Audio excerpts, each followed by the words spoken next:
Okay, today I want to talk with you about food reviews. Food reviews are one of the key places where we actually get our information about what we want to eat and what we don't want to eat. It's how we find out if something is good or bad. Just because it's being made or prepared or put into the marketplace doesn't necessarily make it good. For example, apples. Let's take apples.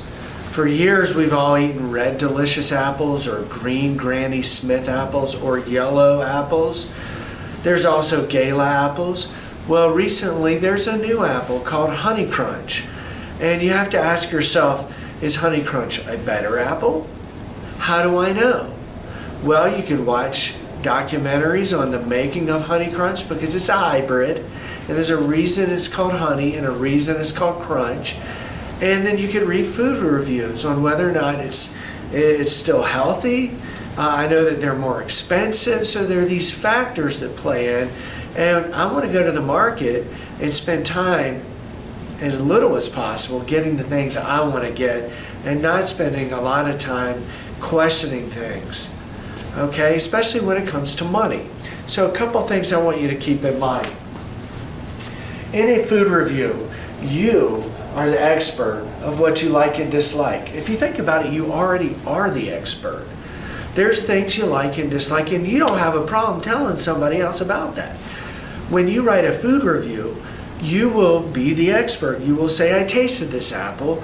This apple was horrible. And then you'll come up with your reasons. Number one, my teeth, it took too much power to actually break in through the skin. Number two, it was juicy. Juice was everywhere. Number three, it started to go bad after 2 days. It was forming bruises, and it's just not as good as other apples. And when you put them up for the price you pay for it, it was a little more expensive than an apple that I know and love and works every time. You're the expert, and you get to say what you feel about something, whether you like it or dislike. But remember, why? Why do you like it? Why do you dislike it? Probably about 3 good reasons for each. If you have dislikes, then add as many as you can. 3 is a good number. If you have likes, 3 is a good number. You need to do a little research.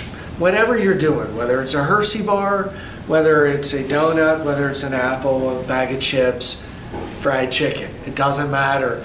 But you ought to do a little educating about the product and the company. Research it. For example, find out when the Honey Crunch apple was created, genetically modified, created as a hybrid. Find out about that practice and whether or not it's healthy and safe.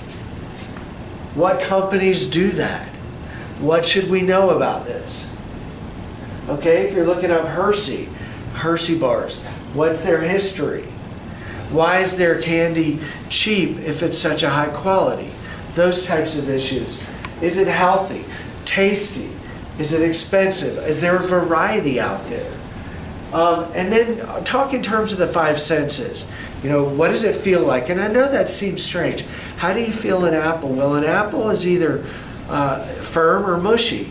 And believe it or not, every time you pick up a fruit or vegetable, you ought to be putting it to the squeeze test a little bit to find out if it's fresh or spoiled, old, etc. How does it sound when you eat it? What does it sound like? What does it look like? Is it red and beautiful? Is it symmetrical? Is it lumpy and ugly? Also, how does it appear when you're looking at it? And you might want to also do taste, obviously. What does it taste like? You want to be descriptive. Does it taste yummy? Not good enough. Does it taste good? Too vague. Does it taste delicious? Better word, but what do you mean by that? Is it sweet or is it savory? Is it amazingly sensuous as it mixes with the flavors in your mouth, or is it bitter and something that you can't wait to get out of your mouth? All right. Also, be opinionated.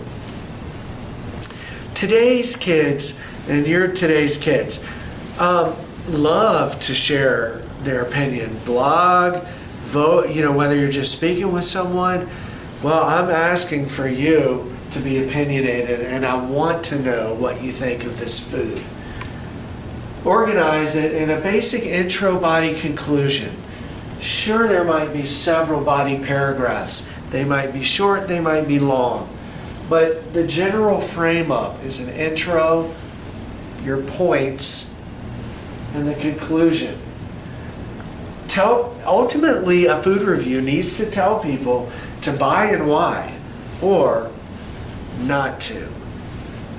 Your audience are people who are out there looking for advice about new foods or foods that they already have some experience with.